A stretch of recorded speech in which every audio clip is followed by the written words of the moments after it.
네, 토목학회 회원 여러분 안녕하세요. 저는 2022년도 토목의 날 준비위원회 기획위원장을 맡은 한국건설기술연구원 한진태입니다.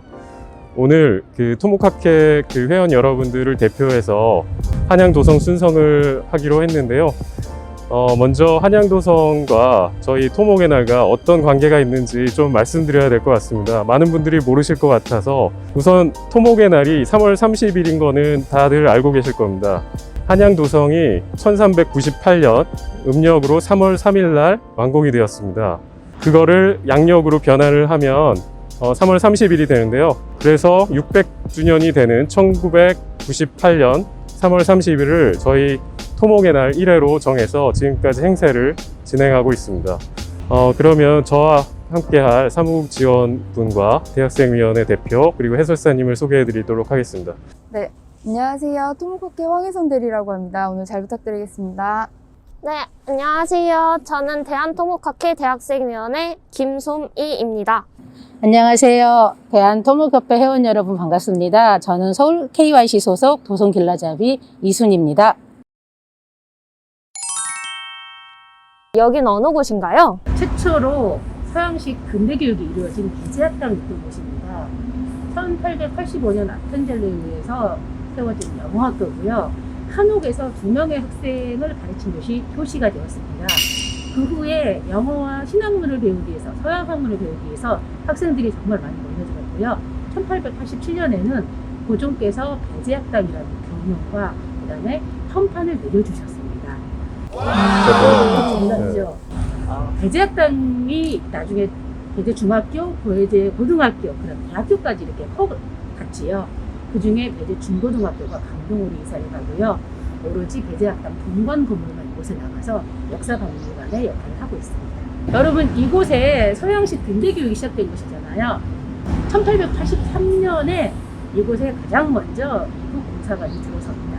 그 뒤로 영국, 러시아, 프랑스, 독일, 벨기에 공사관, 영사관들이 이곳에 자리를 잡게 되죠.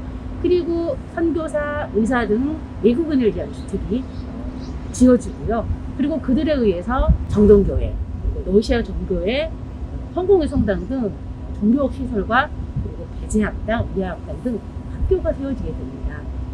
내일은 호텔에 들어오지 마십시오. 그리고 서양식 호텔이지요. 서양식 호텔인 선탁호텔에서는 각국의 요원과 조선 고위 관료들이 정동 드라프를 형성하는 등 대한제국 시기에 이곳은 정치 외교의 중심 무대였다고 볼 수 있을 것 같습니다.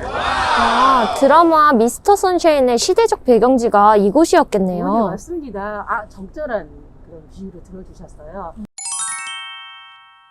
네, 여기는 도니문터입니다. 지금은 도니문에 관련된 각종 상점이나 그런 박물관들이 있는데요. 예, 황 대리님 혹시 도니문터에 대해서 들어보신 적이 있나요? 명칭은 들어봤는데 역사적 배경은 잘 모르겠습니다.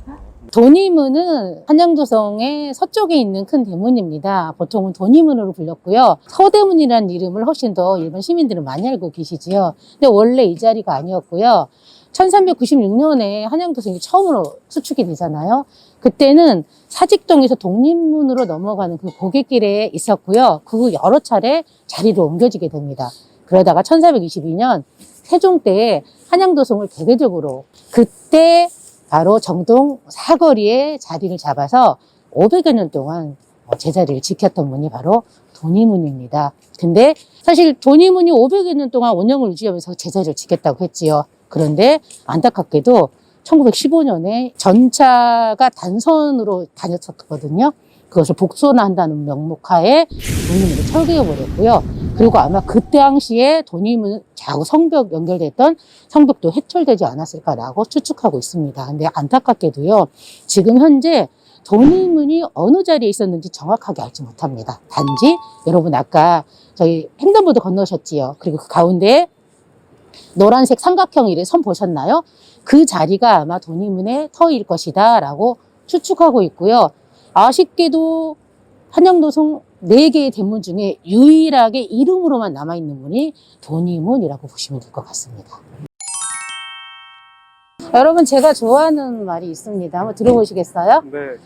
나는 우리나라가 세계에서 가장 아름다운 나라가 되기를 원한다. 우리의 부는 우리의 생활이 풍족할 만하면 족하고, 우리의 힘은 남의 침략을 막아낼 만하면 족하다. 단지 한없이 가지고 싶은 것은 높고 높은 문화의 힘이다 라고 하는 이 말을 제가 너무 좋아하거든요. 아, 정말 좋은 말씀인데 갑자기 그런 이야기를 꺼내신 연유가 무엇이죠? 그쵸. 여러분 뒤에 한번 보실래요? 여기가 강북 삼성병원입니다. 그런데 병원 건물과는 전혀 뜬금없는 건물이 하나, 서양식 건물이 들어서 있는 거 보이시죠?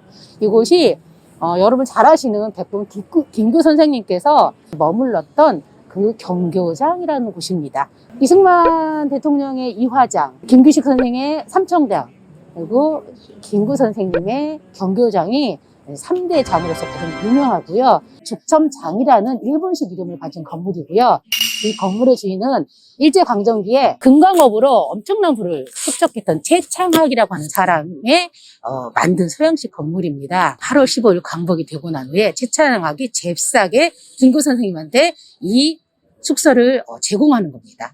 안타깝게도 김구 선생님이 1949년 10월 26일이지요. 2층 집무실에서 집무를 보시다가 안두위의 총탄에 의해 돌아가시게 됩니다. 그래서 지금 여러분 저기 뒤에 지금 창문이 왼쪽인가요? 왼쪽부터 네 번째 보시면 이렇게 금이 간 그런 자국 보이시죠? 그것이 총탄이 이제 나라가 박힌 그런 흔적인데요. 그것을 이렇게 일부러 사람들에게 알리기 위해서 이렇게 만들어 놓은 곳입니다. 경교장은 대한민국 임시정부의 마지막 청사라고 할 수 있고요. 그리고 이곳에서 여러 차례 국무회의가 열립니다. 여러분 잘 아시는 신탁통치 반대운동, 그리고 남북 정치 지도자 회의담 등 한국사, 특히 현대사의 굵직한 사건들의 역사적 주요 무대가 바로 이곳이라고 볼 수 있는데요. 네, 해설사님, 이곳은 또 어떤 의미가 있나요? 여러분이 보시기에는 근래에 보고 있는 것 같은데 이게 그렇게 중요할까라고 이렇게 생각하시겠죠. 근데 이곳에 공원을 조성하기 위해서 발굴조사를 실시했거든요.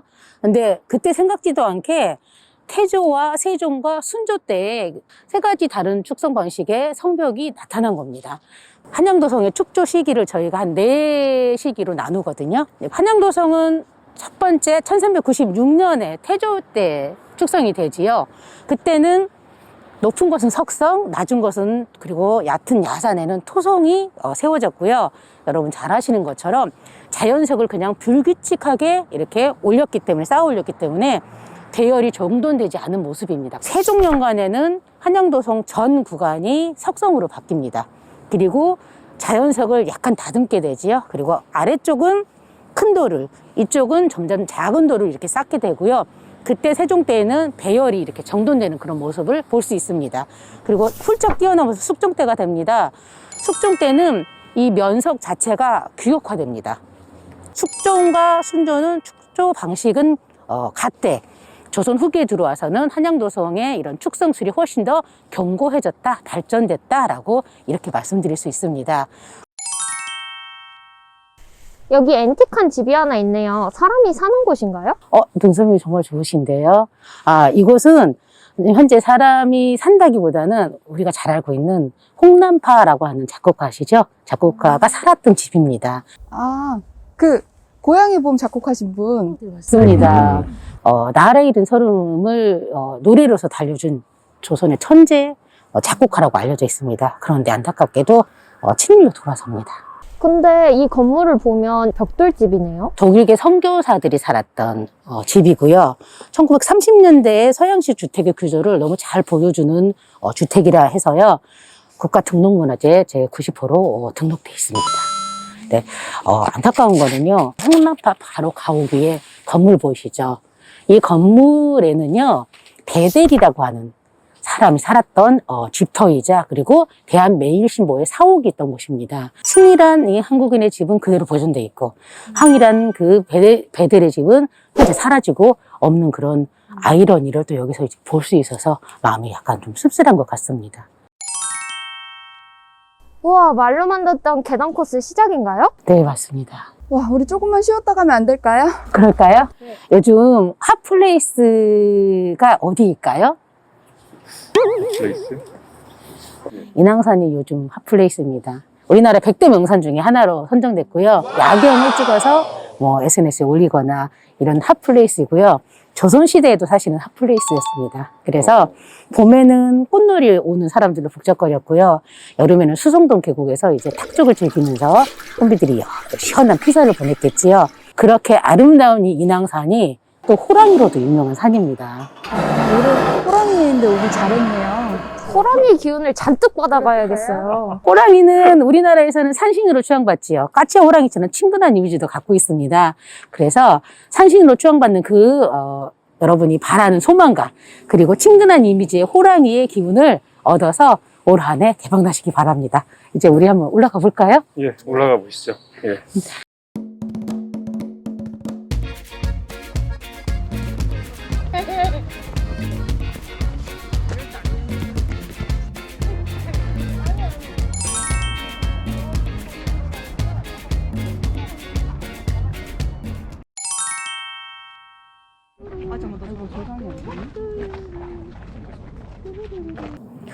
여러분 내려다보는 풍경이 어떠세요?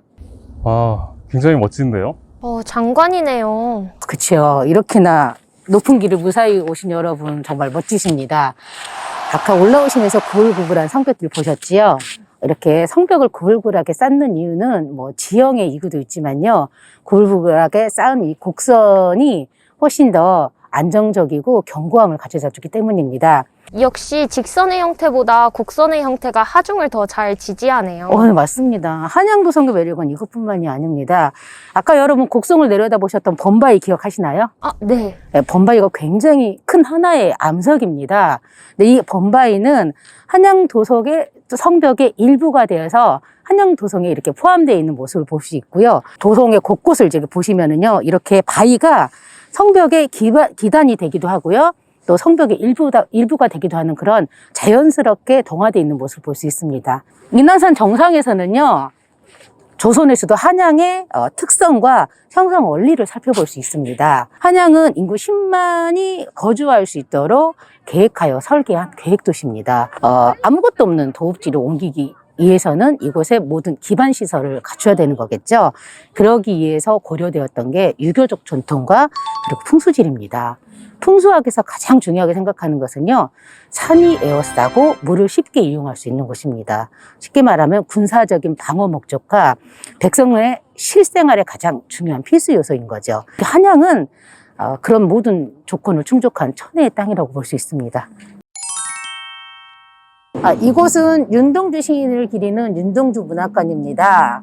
아주 아담하지요. 예전에 청운 가합장이 있었던 곳이고요. 시대가 변하면서 기술이 발전하면서 사실은 이제 쓸모없이 버려지게 된 곳을 윤동주 문학관으로 니베들릉에서 이렇게 멋지게 재탄생한 이런 모습입니다. 네, 저 학교 다닐 때 되게 좋아했었어요. 저도 막 선시 암송하고 그랬어요. 윤동주 시인은 우리나라 사람이라면 누구나 좋아하는 시인 중에 한 사람이 아닐까라는 생각이 듭니다. 그분의 주옥 같은 시를 보면은 아름다운 시기도 하지만 일제치하의 그런 고통스러운 그런 모습들, 이런 것들을 시어로서 표현하신 아마 시로서 한가한 그런 모습을 볼 수 있지 않을까라는 생각이 들고요. 동주에서 보게 되면 일제의 만행에 정말 치가 떨릴 정도로 너무나 많은 고통을 당하시다 돌아가시잖아요. 그 당시에 시인, 소설가 또는 문학가, 음악가 이런 예술가들은 모두 이렇게 윤동주 시인처럼 내가 할 수 있는 시로서 소설로서 일제의 만행에 항거하고 그리고 독립의 의지를 이렇게 불태우지 않았을까라는 생각이 들어서 그 당시에 그분들이 얼마나 많은 고초를 겪었을까라고 하는 이런 생각이 드는 곳이고요. 그 당시에 활동하셨던 분들은 진짜 대단하다는 말로도 부족한 것 같아요. 정말 많은 분들이 있었기 때문에 사실은 우리의 문학에서뿐만이 아니라 우리의 민족성이라든지 우리의 주권을 되찾을 수 있는 그런 작은 밑바탕이 되지 않았을까라는 생각이 들어서 그분들께 새삼 감사의 마음이 드네요. 네, 여기가 오늘 한양도성 순성의 마지막 장소인데요. 창의문입니다. 해설사님, 창의문에 대해서 좀 간략히 설명 좀 해주시겠습니까? 네, 알겠습니다. 저희가 처음 출발했던 곳이 어디죠? 도니문이요. 그렇죠. 도니문은 한양도성의 서쪽의 대문이라면 이곳 창의문은 사소문 중에 북소문에 해당하는 문입니다. 창의문은 자하문이라고도 불리고요. 처음 창건된 것은 1396년 태조 때 한양도성이 처음 초축될 때 창건이 되었습니다. 근데 이곳은 안타깝게도 태종 이방원 때죠. 그때 왕실의 지세를 억누른다는 이유로 저기 백악산에 있는 숙정문과 이곳 창의문의 문을 이제 폐쇄하고 재구시를 하지 못하다가 중종 때 와서야 이제 문을 열게 됐고요. 인조반정 다 들어보셨죠? 인조반정의 반정군이 이곳 창의문을 통과해서 도성 안으로 들어가서 광해군을 몰아내고 인조반정에 성공했던 그런 역사적인 장소이기도 합니다. 굉장히 우여곡절이 많은 문이었네요. 네, 맞습니다. 창의문은 근대에 와서도 우여곡절이 굉장히 많았는데요. 여러분 혹시 121 사건 들어보셨어요? 네, 예, 북한 네, 무장공비 침투 사건이지요. 그때 여기가 또 한번 이제 폐쇄되는 그런 상황을 겪게 되는데요. 121 사건으로 인해서 인왕산과 백악산이 폐쇄되고요. 그리고 초소가 곳곳에 세워지고요. 군부대가 드러나게 됩니다. 그 후로 일반인 출입 금지였던 창의문이 다시 저희 시민한테 돌아온 게 언제냐면요. 1993년 김영삼 대통령 때 인왕산이 개방됩니다. 곧 창의문도 개방이 됐고요. 사소문 중에 하나지만 사실은 사소문 중에 원형을 유지하고 있는 문이 이 문이 유일합니다. 조선 중기의 그런 그 성문과 그다음에 물루의 목조건축 원형을 그대로 고스란히 유지하고 있는 아주 중요한 보물이라고 보시면 되겠습니다.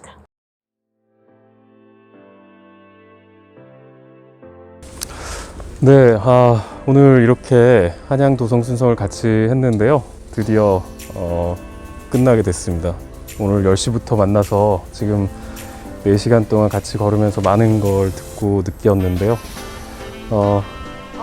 닮은 듯한 다운잉론과 창의문, 그리고 근대 대한민국의 발자취를 볼 수 있었던 경고장 지점들을 포함해서 지금 지나온 지점들이 평소에 다닐 때는 그냥 건물이구나, 아님 그냥 유적지구나 하고 지나쳤을 법한 곳들을 하나하나 해설사님과 들여다보면서 걸으니까 너무 좋았던 것 같습니다.